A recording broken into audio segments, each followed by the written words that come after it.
अस्सलाम वालेकुम। क्या हाल है? अल्लाह पाक से मैं उम्मीद करती हूँ आप सब लोग खैर आफियत से होंगे, अपने-अपने घरों में खुश और आबाद होंगे और उम्मीद करती हूँ कि रमज़ानुल मुबारक के रोज़े भी आपके खैरियत से गुज़र रहे होंगे। आज मैं बात करूँगी सास और बहू के रिश्ते पर। क्या सारी ज़िम्मेदारियाँ, सारे फ़राइज़ सिर्फ़ बहू के हैं? हमने अक्सर सुना है हमारे घरों में कि जी उसकी बहू तो अच्छी नहीं है, अपनी सास की खिदमत नहीं करती। आप मुझे ये बताएँ कि सास की खिदमत नहीं करती बहू, वो क्यों इस स्टेज तक आ गई है कि वो सास की खिदमत नहीं करती? घर में जब एक बहू हम ब्याह के लाते हैं, तो हम उसे बेटी का दर्जा क्यों नहीं दे पाते? क्या सारी ज़िम्मेदारियाँ सिर्फ़ बहू की हैं? क्या बड़ों के कुछ फ़राइज़ नहीं होते? आज हम इसी टॉपिक पे बात करेंगे। आप मुझे कमेंट में बताइएगा कि आपके घर का माहौल कैसा है?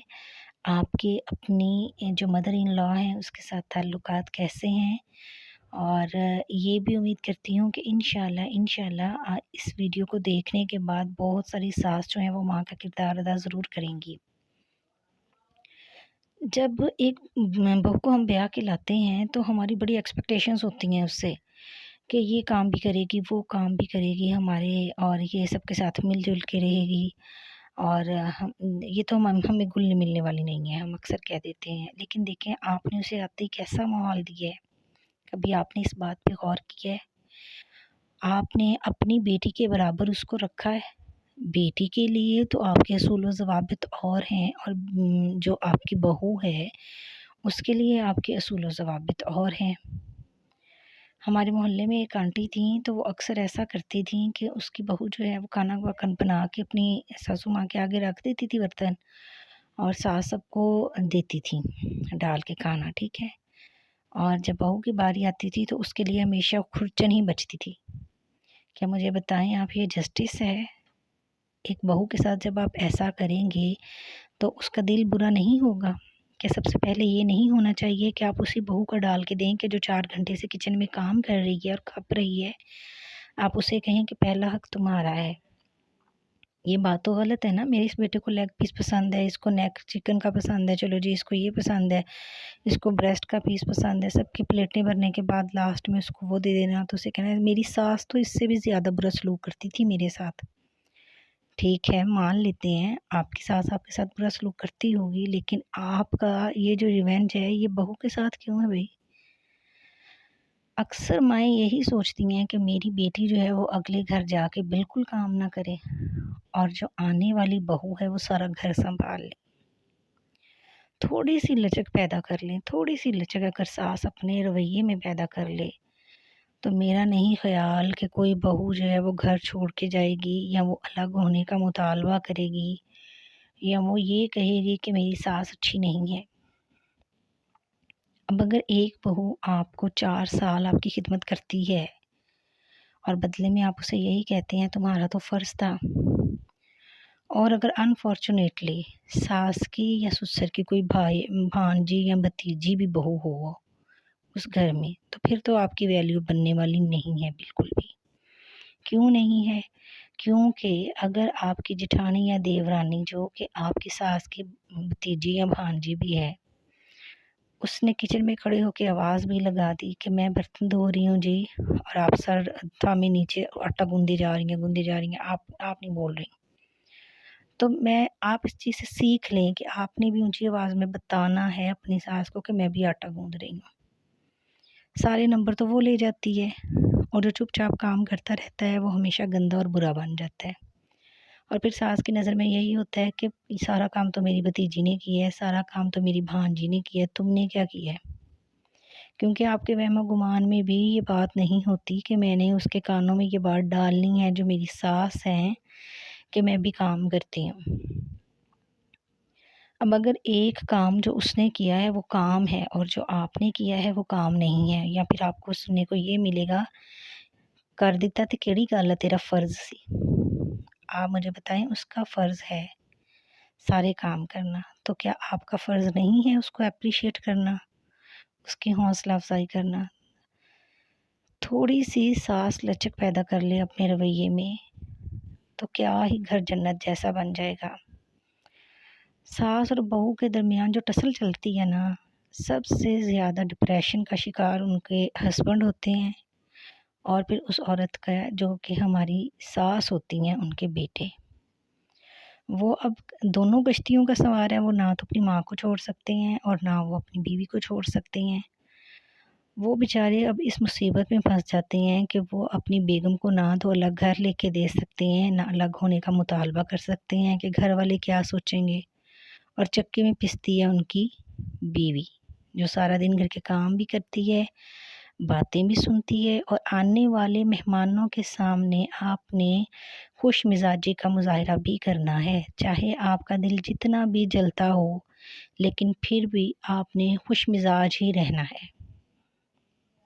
क्योंकि अगर आप ऐसा नहीं करेंगी, तो जब शाम में आपके हस्बैंड आएँगे तो सबसे पहली शिकायत यही लगेगी कि फ़लाँ आया था और उसके सामने ये मुँह बना के बैठी रही या उससे मिली नहीं। कोई इन कॉन्सिक्वेंसेस को नहीं जानता कि उसके दिल में क्या चल रहा है, वो इस मुकाम तक क्यों आ गई है, या हमें भी अपना रवैया बदलना चाहिए।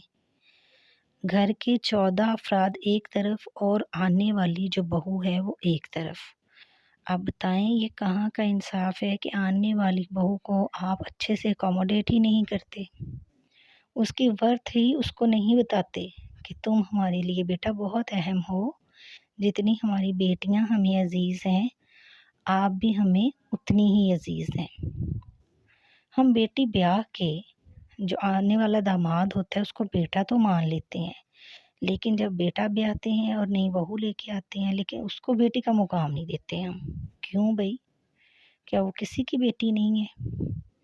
अपनी बेटी का तो पता है आपको कि इसके आपने आगे पीछे फिरना है, ये एक तुम्हारी नंद आई है, तुमने इसको ये नहीं पूछा, वो नहीं पूछा, जब तक वो गई नहीं, तुमने उसको अच्छे से सी ऑफ नहीं किया।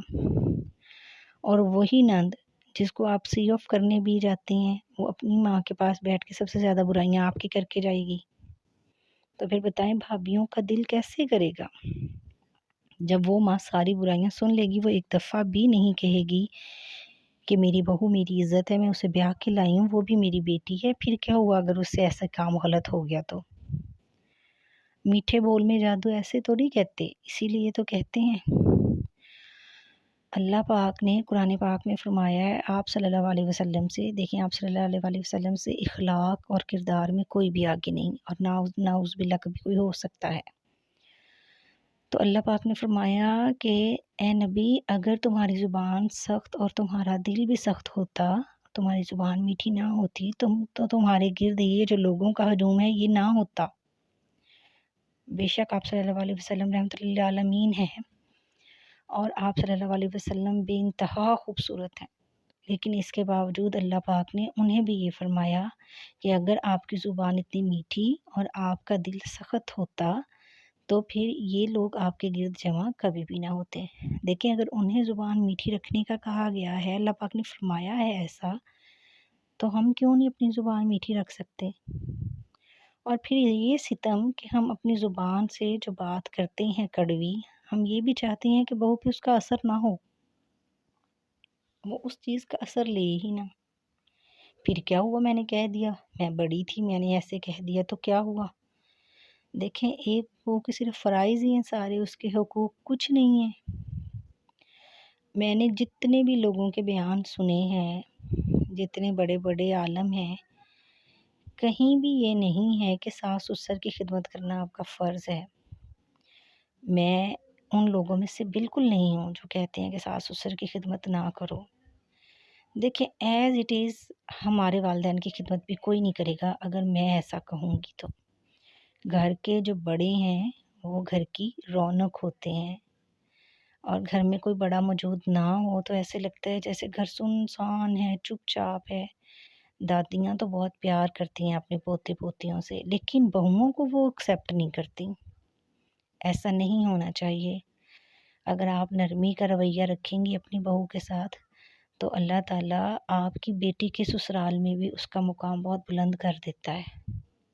कभी ऐसा हो ही नहीं सकता कि आपने अपनी बहू के साथ बहुत अच्छा किया हो और आपकी जो बेटी है उसके साथ अच्छा ना हो रहा हो।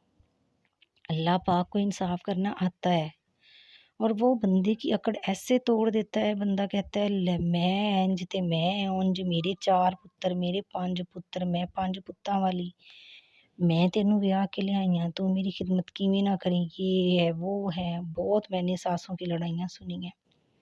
लेकिन जब अल्लाह पाक अकड़ तोड़ने पे आता है ना, तो अल्लाह 1 सेकंड लगाता है और बंदे को वहाँ से लाठी पड़ती है ना, जहाँ से उसका गुमान भी नहीं होता कि लो ये तुम्हारा बेटा था, लो मैं ले गया हूँ, अब कर लो क्या करना है। अल्लाह सबके सर के साईं सलामत रखे और अल्लाह पाक कभी किसी को इस मुश्किल में ना डाले। अल्लाह पाक सबको आसानियाँ दे। लेकिन मेरी सिर्फ़ सासू माँ से ये गुज़ारिश है कि थोड़ी नरमी इख्तियार करें। बहुएँ भी बेटियाँ होती हैं, उनके भी दिल होते हैं, वो भी रातों को रोती हैं, वो भी दिन को रोती हैं। इंसाफ़ करना सीखें, मीठे बोल बोलना सीखें। तो कौन बहू है जो अपनी सास की खिदमत नहीं करेगी। हमारे मोहल्ले में एक आंटी हैं, मैंने उनसे बढ़ के अच्छा कोई नहीं देखा अपनी बहुओं के साथ। और यकीन जानिए उनकी चारों बहुएँ जो हैं वो इतने अच्छे तरीके से रहती हैं। सबके अलग-अलग पोर्शन हैं।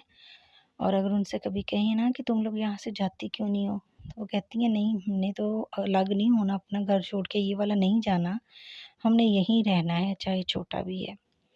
कि उनकी जो 2 बहुएँ हैं उनकी वालिदा नहीं है दोनों की ना, मतलब उनकी मदर्स नहीं हैं। तो आंटी क्या करती हैं, जब शिवरात में 2 बहुओं की शिवरात आती है, जिनकी माएँ ज़िंदा हैं वो उन्हें शिवरात दे के जाती हैं, तो वो अपनी उन दोनों बहुओं को भी बुलाती हैं जिनकी माएँ नहीं हैं और उनके सर पे प्यार दे के उन्हें गले से लगा के कहती हैं कि ये मेरी तरफ से 1-1 हज़ार रुपए तुम लोगों को शिवरात का है। कोई सास ऐसी होगी जो अपनी बहुओं को ये एहसास दिलाए कि मैं तुम्हारी माँ हूँ, और उन्हें ईद पे 2-200 रुपए दे देती हैं कि ये लो मेरी तरफ से चूड़ियाँ पहन के आओ, तो मुझे दिखाना मेहंदी लगा के कैसा रंग आया है। तो यकीन जानिए इतनी खुशी हुई मुझे उनका ये माहौल देख के कि क्या ही बात है, अगर सबके घर का माहौल यही हो जाए तो। अल्लाह पाक आपको और मुझे आसानियाँ बाँटने की तौफ़ीक दे और अल्लाह पाक हमारी मुश्किलें आसान करे। आमीन सुम्मा आमीन। मुझे भी दुआओं में याद रखिएगा। मेरा नाम है फ़रज़ाना फ़याज़। अल्लाह हाफ़िज़।